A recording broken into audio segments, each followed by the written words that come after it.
श्रीनगर और गांदरबल में पीने का पानी सेहत के लिए मुज़िर साबित हो सकता है। महकमे जल शक्ति ने 40 मुख्तलिफ चश्मों के रैंडम सैंपल हासिल किए, जिनमें से ज्यादातर में बैक्टीरिया और जरासीम पाए गए। कश्मीर में हुकाम ने अवाम को गांदरबल जिला और श्रीनगर के दही इलाकों में चश्मे का पानी बराह रास्त पीने से मना कर दिया। ये फैसला 37 मुख्तलिफ आबी जराए से हासिल किए गए नमूनों में नुकसानदेह बैक्टीरिया की मौजूदगी के बाद किया गया है। हुकाम ने शहरियों को मशवरा दिया कि वो चश्मे के पानी का इस्तेमाल न करें और अगर ज़रूरी हो तो इसे तवील अरसे तक उबालने के बाद ही इस्तेमाल करें। इस हवाले से महकमे ने एक एडवाइजरी जारी की है, जिसमें श्रीनगर के दही इलाकों और गांदरबल के अवाम से अपील की गई कि वो चश्मों का पानी न पिएं और अगले हुक्म तक सिर्फ नल के पानी का इस्तेमाल करें। अगर चश्मे के पानी का इस्तेमाल ज़रूरी हो तो उसे अच्छी तरह उबाल कर ही पिया जाए।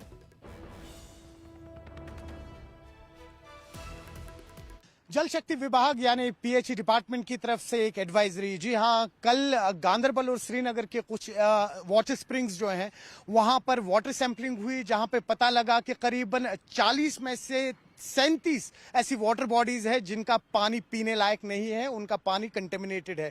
उसके बाद एक एडवाइजरी आई है जल शक्ति विभाग की तरफ से कि आप अगर ये पानी इस्तेमाल कर रहे हैं तो आप इस पानी को सबसे पहले तो बॉईल करें, तब जाके आप अपने खाने पीने की चीज़ों में इस पानी को इस्तेमाल करें।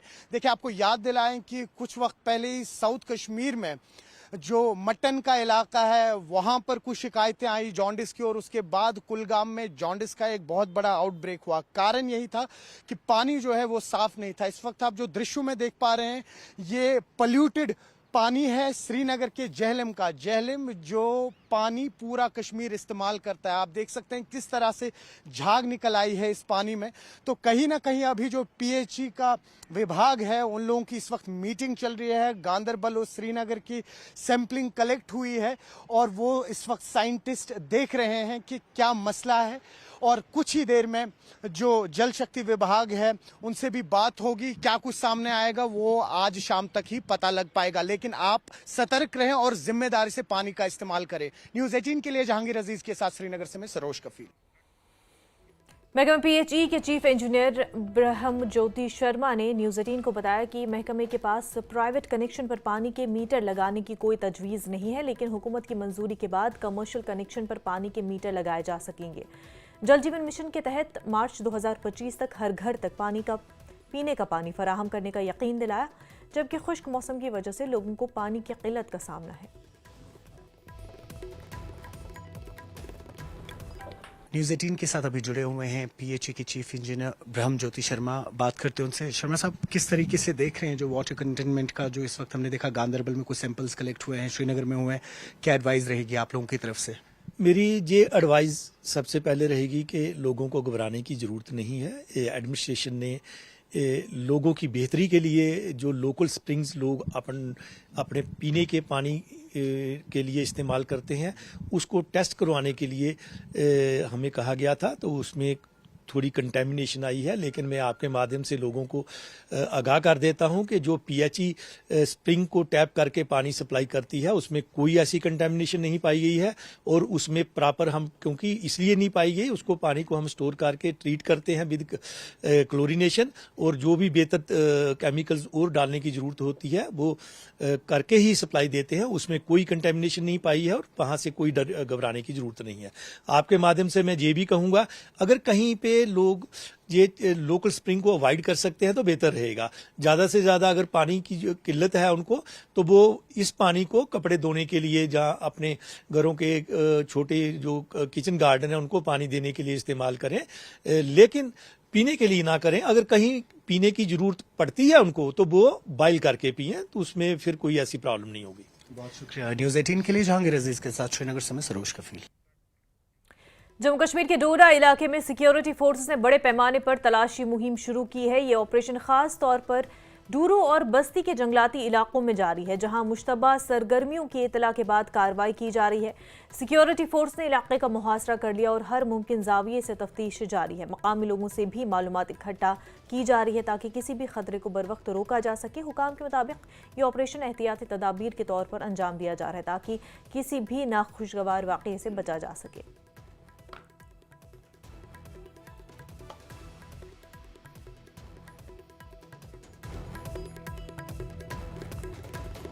तो आपको बता दें कि जम्मू कश्मीर के डोडा इलाके में सिक्योरिटी फोर्सेस ने बड़े पैमाने पर तलाशी मुहिम शुरू की है। ये ऑपरेशन खास तौर पर डूरू और बस्ती के जंगलाती इलाकों में जारी है, जहां मुश्तबा सरगर्मियों की इतला के बाद कार्रवाई की जा रही है।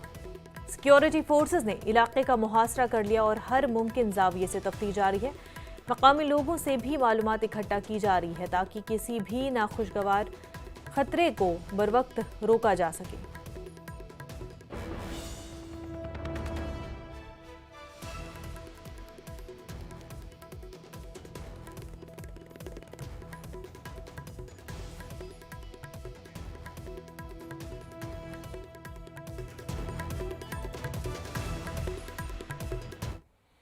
अनंतनाग के वाजीबाग में जश्न चले कलान के अनवान से एक रंगारंग म्यूजिकल और आगही प्रोग्राम मुनक्किद किया गया। इस मौके पर मुख्तलिफ फनकारों ने अपनी शानदार परफॉर्मेंस पेश की, जबकि सरकारी महकमों की जानिब से मालूमाती स्टॉल्स भी लगाए गए। प्रोग्राम का मकसद वादी की लोक मौसीकी को फ़रोग देना और आवाम को मुख्तलिफ सरकारी स्कीमों के बारे में आगाह करना है।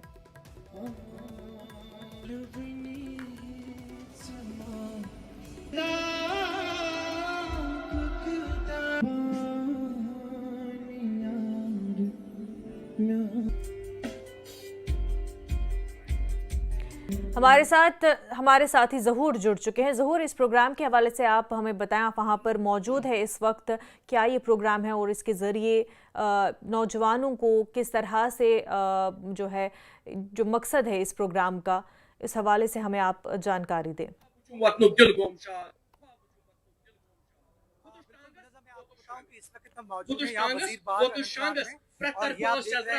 ये जिसके चले कलान है विंटर फेस्टिवल, और ये आप देख रहे हैं पोषण ताम बोम बन बहुत सारे आर्टिस्ट जो है वो अभी परफॉर्म कर रहे हैं। और इसके अलावा कैमरामैन से आपको यहाँ पे एक बहुत अच्छी जो भीड़ है वो मकामी लोगों की जमा हो गई है, और ये आप देख सकते हैं ऑफिसरान, मकामी लोग और फनकारों ने यहाँ अपने फन का मुजाहरा किया। और कुल मिलाकर हम ये कह सकते हैं कि ये आज का जो इवेंट है ये दर्शाता है बिल्कुल कि किस तरह से अपने म्यूजिक, अपने फोक म्यूजिक, सूफी म्यूजिक को जो है इसको सेलिब्रेट किया जा सकता है। और साथ में हम आपको बताएं कि ये ओवरऑल जो जिसके चले कलान है सेलिब्रेशन ऑफ द विंटर जो है, ये चले कलान की के इख्तिताम के साथ ही ये प्रोग्राम जो है यहाँ पे मुनक्किद किया गया। और इसका मकसद ये है कि स्पेशली म्यूजिक के साथ जो लोग वाबस्ता है, फन के साथ जो लोग वाबस्ता है, एटलीस्ट प्लेटफॉर्म प्रोवाइड किया जाए। और साथ में यहाँ पे कई स्टॉल कायम किए गए थे जिला इंतजामिया की जानिब से, और ये दर्शाता है कि किस तरह से मरकजी और रियासती सरकार की जो स्कीम्स हैं उनको कैसे उसके बारे में जानकारी फराहम की जा सकती है। हमारे साथ एक ऑफिशियल यहाँ पे मौजूद है, इनसे बात करेंगे। सर, ये बताइए कि ये जो जश्न चले कलान है इसका मुद्दा मकसद क्या है? देखिए, जो जश्न चले कलान है जो डिस्ट्रिक्ट एडमिनिस्ट्रेशन के हवाले से हुआ है, इसमें दो ब्रॉड ऑब्जेक्टिव्स है। एक कि हम थोड़ा अपना कल्चर सेलिब्रेट करें। यहाँ पे हमारे बहुत सारे सूफी सिंगर्स हैं, लोकल टैलेंट है, उनको हमने यहाँ मौका दिया है, प्लेटफॉर्म दिया है, सो दे विल परफॉर्म। और हमारे यहाँ इट्स एन ओपन इवेंट जहाँ पे पूरे आम लोग आए हुए हैं and they are enjoying, they are having a good time here. उसके अलावा जो सेकंड ऑब्जेक्टिव था हमारा, दैट इज कि जो हमारी पब्लिक की ये जो गवर्नमेंट की स्कीम्स हैं, गवर्नमेंट की इनिशिएटिव्स हैं, उनको लोगों तक पहुंचाए। हमने यहाँ पे आपने देखा होगा कि एक कैंप्स लगा रखे हुए हैं यहाँ पे, जहाँ पे वेरियस डिपार्टमेंट्स उन्होंने अपने स्टॉल्स लगाए हुए हैं, कियोस्क लगाए हुए हैं, जहाँ पे वो अपनी स्कीम्स जो हैं उनको फीचर करा हुआ है उन्होंने वहाँ पे। इन पर्टिकुलर हमने यहाँ पे जॉब फेयर भी किया हुआ है। जॉब फेयर में 8 या 9 different corporate companies have come and उन्होंने हमारे अराउंड आई थिंक 70-80 लोग ऐसे हैं जिनका उन्होंने रेज्यूमे वगैरह कलेक्ट करके and they will be offering them jobs also. So I think collectively it is enjoyment, it is serious business. That is what the whole event is all about. ज़हूर, इस हवाले से क्योंकि तमाम तरह आपने तस्वीरें भी हमें दिखा दी, वहाँ पर ऑफिशियल से भी बात कर दी, बेहद शुक्रिया आपका ज़हूर। आगे बढ़ते हैं। वक्फ तरमीमी बिल पर जेपीसी की रिपोर्ट लोकसभा स्पीकर ओम बिरला को पेश कर दी गई है। इस रिपोर्ट में वक्फ इमलाक और उनके इंतजामात से मुतल्लिक मुतादिद सिफारिशात शामिल है। ज़राए के मुताबिक वक्फ बिल इसी पार्लिमानी इजलास में पेश किए जाने का इम्कान है और इस रिपोर्ट का मकसद वक्फ इमलाक के बेहतर तहफ़्फ़ुज़ और शफाफियत को यकीनी बनाना है। हुकूमत इस पर जल्द कार्रवाई करते हुए बिल को बहस के लिए पेश करेगी।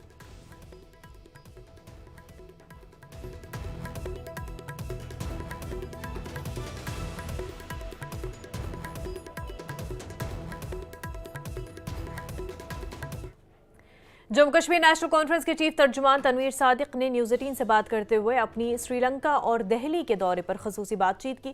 उन्होंने श्रीनगर के आबी ज़खायर की बेहतरी के लिए दिल्ली में वज़ीर सयाहत से मुलाकात की और 200 करोड़ रुपए के मंसूबे की तजवीज़ पेश की। वक्फ तरमीमी बिल पर बात करते हुए सादिक ने सख्त एतराज़ जाहिर किया और बताया कि 11 रुकनी कमेटी ने इस तरमीम के खिलाफ इख्तलाफी नोट भेजा है। उनका कहना है कि ये बिल अक़लियतों को निशाना बनाता है, क्योंकि मुसलमानों को कभी सिख या हिंदू बोर्ड्स का रुकन नहीं बनाया गया, तो हिंदुओं को वक्फ बोर्ड में शामिल क्यों किया जा रहा है। हमारे साथ जम्मू कश्मीर नेशनल कॉन्फ्रेंस की senior leader MLA Zadibal और chief spokesperson Tanvir Sadiq जुड़े हुए हैं। मजीद बात करते हैं। तनवीर साहब, हमने देखा अभी आप श्रीलंका गए थे, काफ़ी सारे डेलीगेट से मिले वहाँ पे, किस तरीके से मीटिंग्स रही और किस तरीके से डायरेक्टली इनडायरेक्टली कोरिलेटेड है कश्मीर की डेवलपमेंट के साथ? देखिए, ये एक स्ट्रॉन्ग सिटीज़ एक इदारा है जो इस साउथ एशिया में जो बड़ी सिटीज़ हैं उनको एक साथ मिलाकर जो एक दूसरे के जो बेटरमेंट के लिए है सिटीज़ के लिए, उसकी एक कॉन्फ्रेंस थी। और इसमें बहुत अच्छी सिटीज़ भी थी, चाहे वो मालदीव्स है, श्रीलंका है, इंडिया में जैसे केरला है,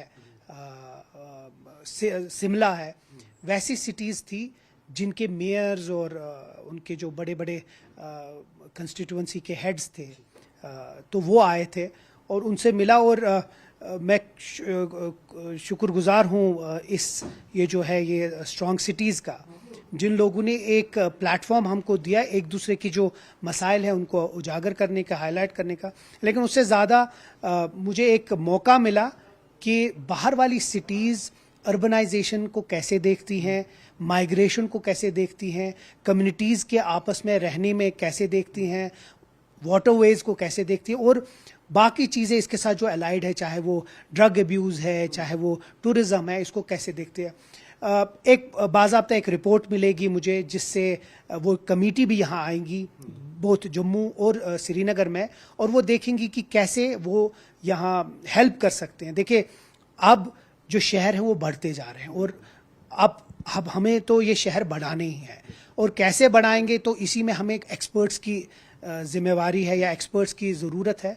बहुत सारे लोग यहाँ इंटरेस्टेड हैं कि वो हेल्प करें श्रीनगर और जम्मू को, इसको ग्रेटर श्रीनगर या ग्रेटर, जिस तरह हमारे मंशूर में हमने लिखा है कि हम कॉलोनीज़ बनाएंगे, हम यहाँ का जो ट्रांसपोर्ट सिस्टम है उसको बेहतर करेंगे, माइग्रेशन जो अर्बन और रूरल का है, रूरल वाले यहाँ आते हैं उनके लिए कैसे हम। देखिए, ये एक जामिया एक प्रोग्राम है, उसमें मैं खुश हूं कि मैं गया और मैंने देखा, और उसका इम्प्लीमेंटेशन इंशाल्लाह ज़रूर होगा। उसके साथ साथ मैं दिल्ली में टूरिज़्म मिनिस्टर से मिला, जहां 200 करोड़ का प्रोजेक्ट मैंने उनको दिया और बहुत पॉजिटिव माहौल में वो हुआ। उनने अप्रूव तो कर दिया है और वो अब स्टेट गवर्नमेंट को उनके फाइनल नोड के लिए भेजेंगे। ये जो फंड्स होगा वो सेंट्रल फंड्स होगा। ये श्रीनगर की टूरिज्म के लिए बहुत अहम होगा, क्योंकि ये श्रीनगर की जितनी भी बड़ी वाटर बॉडीज हैं उनको केटर करेगा, टूरिस्ट विलेजेस बनाएगा और एक टूरिस्ट मैप पे श्रीनगर और बेहतर तरीके से होगा। जम्मू कश्मीर प्रदेश कांग्रेस के सदर तारिक हमीद क़रा ने बीजेपी ज़ेर क़यादत मरकज़ी हुकूमत पर सख्त हमला किया। जम्मू में न्यूज़ 18 से बात करते हुए क़रा ने वक्फ तरमीमी बिल और यूनिफॉर्म सिविल कोड के निफाज के मसले पर हुकूमत को निशाना बनाया। उनका कहना है कि ये साबित करता है कि मरकज़ की हुकूमत नफरत और तकसीम की पॉलिसी पर काम कर रही है। उन्होंने उमर अब्दुल्ला की हुकूमत का दिफा करते हुए जम्मू कश्मीर को फौरी तौर पर रियासत का दर्जा बहाल करने का मुतालबा दोहराया। इसके साथ ही PCC चीफ ने कहा कि उनकी पार्टी को 1 फरवरी को पेश किए जाने वाले मरकजी बजट से किसी किस्म की तवक्कुआत नहीं है।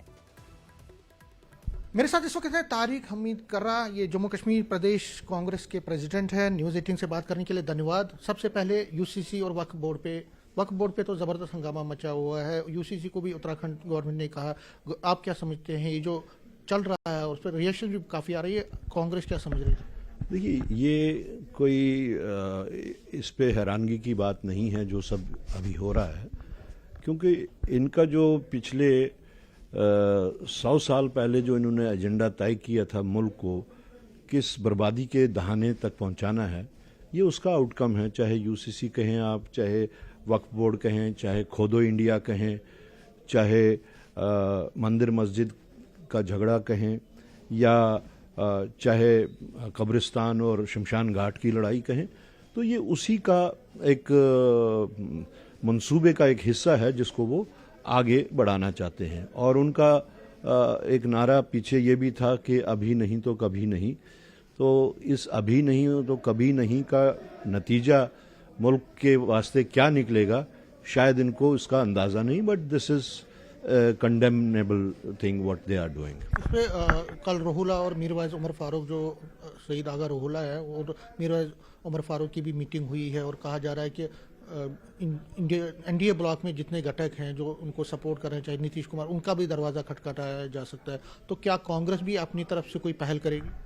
नहीं, इसमें पहल करने की ज़रूरत नहीं है। कांग्रेस का तो ये स्टेटेड स्टैंड है कि ऐसी हर वो कार्रवाई जो मुल्क को बांटने की तरफ हो, मुल्क को इस तरीके के फैनेटिसिज्म की तरफ ले जाए, उस चीज़ का मुकाबला किया जा रहा है। और उसके जो अलायंस ब्लॉक है और हमारे लीडर राहुल गांधी जी का जो एक कार्रवाई जो रही पीछे मुल्क को जोड़ने की, चाहे वो भारत जोड़ो यात्रा के तहत हो, चाहे वो मणिपुर से महाराष्ट्र तक की यात्रा हो, न्याय यात्रा, वो उसी चीज़ को दर्शाता है कि मुल्क के लोगों को कैसे जोड़ा जाए और गांधीयन और नेहरूवियन फिलॉसफी को असर नौ कैसे मजबूत किया जाए। जम्मू कश्मीर की बात करें, 100 दिन पूरे हो गए उमर गवर्नमेंट को, अपोजिशन कहीं ना कहीं टारगेट कर रही है, कह रही है कि आप बताइए कि एक वादा आपने पूरा किया है। कांग्रेस चीफ होने के नाते आप पिछले 110 दिन की जो उमर सरकार है उसको किस तरह से लेंगे? देखिए, कांग्रेस का तो एक स्टेटेड स्टैंड रहा, एक प्रिंसिपल स्टैंड रहा कि हम पहले दिन से ये कह रहे हैं, हमने बल्कि इलेक्शन भी उसी पे लड़े कि जब तक स्टेटहुड वापस नहीं होगा लोगों का भला नहीं हो सकता। और जिसमें जो अभी अगर कोई देरी हो रही है वो तो सेंटर की तरफ से हो रही है। हम लोगों का तो अपनी जगह ये तवक्का थी कि सरकार जो है वो स्टेटहुड में बनेगी या इवन इलेक्शंस भी स्टेटहुड में होंगे। लेकिन मुझे नहीं लगता कि उनके ये जो तरीके हैं कि कोर्ट की तरह डेट दे देते हैं, होगा ज़रूर होगा। पार्लियामेंट में भी आपने ये इसके ऊपर प्रॉमिसेस किए, पार्लियामेंट से बाहर भी किए, जम्मू कश्मीर के सॉइल से भी किए। मेरे ख्याल में अगर यही बात किसी और ने की होती, अगर ये प्राइम मिनिस्टर या होम मिनिस्टर नहीं होते, तो इस पे तो प्रिविलेज मोशन मूव हो सकता है कि जो प्रॉमिसेस आपने किए हैं। अब हर बार वो ये कहते हैं कि एट द प्रॉपर टाइम। वो प्रॉपर टाइम कब है उसके वास्ते क्या पैरामीटर्स इन्होंने तय किए हैं वो वही जानते हैं। आपको लगता है कि जो बिजनेस रूल नहीं बने या जो ड्यूअल पावर चल रहा है यहाँ पे सिस्टम उससे लोग सफर कर रहे हैं? आपसे ही मैंने कितनी बार ये बात कही होगी कि जो ड्यूअल कंट्रोल सिस्टम यहाँ पे है उससे उसके होते हुए सबसे बड़ी कैजुअलिटी जो है वो यहाँ के लोग हैं। और उसी का नतीजा है कि जो यहाँ पे एक डिसकंटेंट अगर कोई है तो वो ड्यूअल कंट्रोल सिस्टम से है जिसका भरपूर नाजायज फायदा ब्यूरोक्रेसी उठा रही है। लास्ट में यूनियन कैबिनेट जो यूनियन बजट परसों पेश हो रहा है, क्या उम्मीदें हैं आपको और किस तरह से लेते हैं? क्या आपको लगता है कि जो उमर अब्दुल्ला भी वो भी कोशिश कर रहे हैं कोई पैकेज मिले ताकि यहाँ पे अनएम्प्लॉयमेंट का मसला हल हो? तो आपको लगता है कि यूनियन बजट में एम्प्लॉयमेंट के हवाले से यहाँ के रोजगार या बाकी चीज़ों पे कोई एक पैकेज आना चाहिए अलग से इंडस्ट्री पे? देखिए, अगर बीजेपी के यूनियन बजट्स की हिस्ट्री देखें तो तब से आज तक न तो वो इन्फ्लेशन पे कंट्रोल कर सके, न वो अनएम्प्लॉयमेंट पे कंट्रोल कर सके, न उन्हें जीडीपी पे कंट्रोल कर सके। रोज बरोज डूबती हुई करेंसी की हमारी वैल्यू डूब रही है। तो ऐसा कौन सा वो अलादीन का चिराग लाएंगे जिससे वो पिछले 10 साल की अपनी नाकस कारकर्दी को रिवर्स कर सकेंगे और यूपीए 2 की लेवल पे हर चीज को ले आएंगे, चाहे वो पेट्रोल के प्राइसेस हों, चाहे डीजल के प्राइसेस हों, चाहे खान पान के प्राइसेस हों। मुझे नहीं लगता, I have no expectations from the forthcoming union budget कि वो रिवर्स मोड में इसको 2014 तक वापस पहुंचाएंगे। न्यूज़ 18 से बात करने के लिए धन्यवाद। कैमरामैन साहिबा के साथ में Sameer Bhat, news 18 Jammu. Peoples Democratic Party के तर्जुमान सईद तजम्मुल ने वक्फ बोर्ड में तरमीम के मामले पर नेशनल कॉन्फ्रेंस को शदीद तनकीद का निशाना बनाया। उन्होंने डॉक्टर फारूक अब्दुल्ला और हालिया इंतखाबात के बाद सियासत में वापस आने वाले उमर अब्दुल्ला की खामोशी पर सवाल उठाए। तजम्मुल ने इल्जाम लगाया कि उमर अब्दुल्ला ने इस मामले पर मुकम्मल तौर पर हथियार डाल दिए और उन्होंने मीरवाइज उमर फारूक के हवाले से भी नेशनल कॉन्फ्रेंस पर तंज किया। उन्होंने कहा कि जिस रहनुमा को माजी में सियासी सरगर्मियों से दूर रखा गया वही अब वक्फ बिल तरमीम के मामले पर यौम जमहूरिया के दिन वफ्द का हिस्सा थे। तजम्मुल ने कहा कि मुल्क में मुसलमानों को मुनज़्ज़म तरीके से निशाना बनाया जा रहा है और वक्फ बिल में तरमीम इसी सिलसिले की एक कड़ी है जिसे 11 अरकान की मुखालफत के बावजूद आगे बढ़ाया जा रहा है। आपने देखा कि किस तरह से वक्फ की बिल जो है उसमें अमेंडमेंट्स का एक प्रस्ताव आज जो स्पीकर है ओम बिरला उनके सामने रखा जा रहा है। वहीं पे मुख्तलिफ पॉलिटिकल पार्टीज के मुख्तलिफ ओपिनियंस है। हमारे साथ अभी पीडीपी के सीनियर लीडर और स्पोक्स पर्सन सईद तजम्मुल जुड़े हुए हैं। तजम्मुल साहब, किस तरह से देख रहे हैं जो ये अमेंडमेंट्स लाई जा रही हैं? अब देखिए, जिस तरह से मुल्क की तकसीम के वक्त दो कौमी नजरिए को जिस अंदाज से जम्मू कश्मीर की उस वक्त की लीडरशिप ने बिल्कुल बर्खास्त किया था, बाईपास करके एक सेक्युलर मुल्क के साथ इत्तेहाद किया था।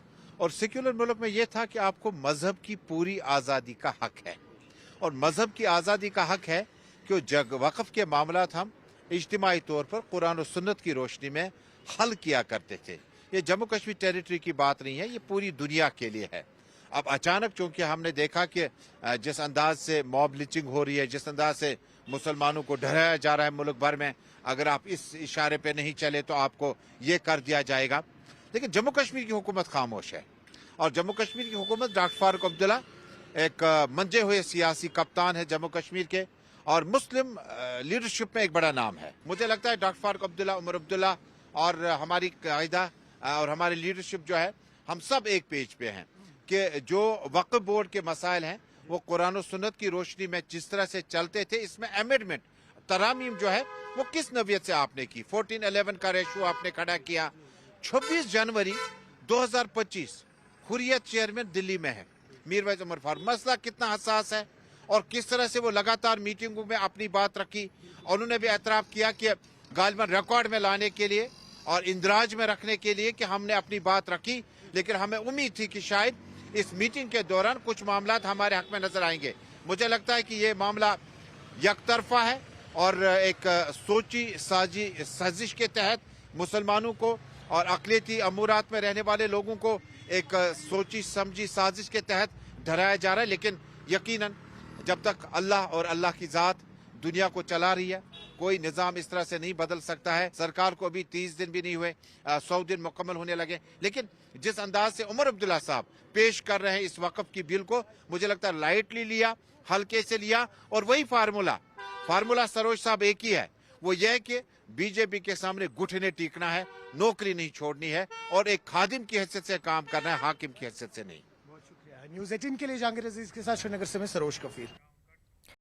जम्मू कश्मीर अपनी पार्टी के सदर सईद अल्ताफ बुखारी ने उमर अब्दुल्ला हुकूमत को हर महाज पर नाकाम करार दिया। जम्मू में पार्टी रहनुमाओं के इजलास के बाद न्यूज़ 18 से बात करते हुए अल्ताफ बुखारी ने कहा कि हुकूमत ज़मीन पर कहीं नज़र नहीं आ रही है और अवाम ख़ास तौर पर नौजवान मौजूदा सूरत हाल से मायूस हैं। उन्होंने रियासती दर्जे की फौरी बहाली पर जोर देते हुए कहा कि नई मुंतखब हुकूमत को मरकज़ पर दबाव डालना चाहिए। साथ ही अल्ताफ बुखारी ने वक्फ और यूसीसी कवानीन को मुखालिफ करार दिया। उन्होंने आने वाले मरकजी बजट में जम्मू कश्मीर के लिए खसूसी पैकेज का मुतालबा भी किया। टाइम के बाद आप फिर जागे हैं और मीडिया में और कई रिपोर्ट्स में कल भी देख रहा था, उसमें ये कह रहे थे कि अपनी पार्टी जो है क्या वो सोई है, क्या कोई एक्टिविटीज़ नहीं कर रही है, कोई चीज़ नहीं विजिबल ग्राउंड में, क्या हथियार डाल दिए। लेकिन क्योंकि आज आपने मीटिंग भी बुलाई और आपने इनको कहा कि आप फिर एक बार मैदान में, ये बीच का गैप क्यों? समीर साहब, ऐसी बात नहीं है। शायद हमने मीडिया के साथ बात नहीं की। ये आज जो यहाँ आपने मीटिंग देखी, ये चौथी मीटिंग है। 2 जम्मू में हुई, 2 कश्मीर में हुई। जितने भी हमारे कैंडिडेट्स थे जिन्होंने इलेक्शन लड़ा था उनके साथ मीटिंग हुई, फिर डिस्ट्रिक्ट्स के साथ मीटिंग हुई, यहाँ पर भी, श्रीनगर में भी। लेकिन मीडिया में इसलिए नहीं गए, कहते हैं ना, जब नई दुल्हन आती है उसको भी कुछ टाइम दिया जाता है। नई सरकार थी और लोगों के उमंगों की सरकार थी। बड़ी ख्वाहिश से लोगों ने वोट दिया था। बदकिस्मती है, कम्युनलाइज किया गया इस इलेक्शन को, 75 साल में हमने भी पहली बार देखा, आप लोग ने भी देखा होगा, ऐसा कभी नहीं हुआ है। यहाँ रीजनल बेसिस पे तो इलेक्शन होते थे, लेकिन कम्युनल बेसिस पे नहीं होते थे। हो गए, बदकिस्मती। हम तो उसी डिवाइड को एक्चुअली अगर आप देखेंगे, याद करेंगे 2020 में निकले थे कि हम रीजनल डिवाइड खत्म करेंगे। हमें क्या पता थी कि यहाँ जमातें लगी हुई है कम्युनल डिवाइड करने पे। बहरहाल लोग यहाँ जम्मू कश्मीर के समझदार हैं, वो ये होने नहीं देंगे। ठीक है, इलेक्शन में कभी हो जाता है, इंसान ऐसा बह गए, लेकिन वो कम्युनल हारमोनी ज़रूर रखेंगे और जो इन जमातों की कोशिश है वो नाकाम हो जाएगी। और वैसे ही ये जमातें अभी हम देख रहे हैं कुछ करने से कासिर है। चाहे यहाँ जिस जमात ने 29-30 MLA जिनको मिले, कुछ नहीं, हाथ खड़े करके लोगों को दिखा रहे हैं कुछ नहीं चल रहा है। दूसरी तरफ जो सरकार में बैठे हुए हैं वो भी कह रहे हैं कुछ नहीं चल रहा। बहरहाल अभी हम भी इंतज़ार कर रहे हैं, हो सकता है इनको थोड़ी सी शक्ति आ जाएगी, कुछ थोड़ा सा ताकत आ जाएगा। 2 महीने, 1 महीने, 4 महीने, और कब तक हम भी इंतज़ार करेंगे। इस पे मैं आता हूँ, क्योंकि जब हम नेशनल कॉन्फ्रेंस के लीडरों से बात करते हैं, क्योंकि आपने भी कहा कि कुछ नहीं हो रहा है, विजिबल कुछ नहीं हो रहा है ग्राउंड में, वो कहते हैं कि भैया हमें 5 साल का मैंडेट मिला है, 3-3.5 महीने हो गए हैं, आप हमें 5 साल के बाद हमारा रिपोर्ट करो। और ये सीएम भी बोलते हैं। लेकिन जिस तरह से अपोजिशन और खासकर आप भी और अब पीडीपी तो पहले से ही वो कहते हैं कि ये उतावलापन है, इनका उतावलापन है, पूरा 5 साल के बाद हमें रिपोर्ट कार्ड मांगिए। देखिए, मैं 2 चीज़ें बताता हूँ बड़ा खुल के। कुछ चीज़ें होती हैं जो 5 साल के बाद रिपोर्ट कार्ड देना होता है, कुछ चीज़ें होती हैं जो मुझे लगता है 24 घंटे में रिपोर्ट कार्ड जिसकी चाहिए होती है। अगर आप मुझे पूछेंगे बुदल जैसे वाक़ात की, तो शायद होने से पहले रिपोर्ट हम मांगेंगे इनसे। और जो इनके खुद मैनिफेस्टो में चीज़ें थी, जब ये तो खुद कहते हैं हम कुछ नहीं कर पा रहे हैं, मैं नहीं कह रहा हूँ, मैं तो अभी भी कहता हूँ, मैं तो अपने साथियों से भी कहता हूँ, और मैं ये समझता हूँ कि इनको थोड़ा सा और टाइम अभी दे दो। लेकिन ये तो खुद ही कहते हैं कि यहाँ ड्यूअल पावर सेंटर है, यहाँ हमारी ये नहीं हो रहा, वो नहीं हो रहा है। इसलिए हमें जल्दी नहीं है, हम जल्दी में नहीं हैं, लेकिन मसलों की जल्दी है। नौजवान मेरा जो जेल में, उसको रिहा होने की जल्दी है।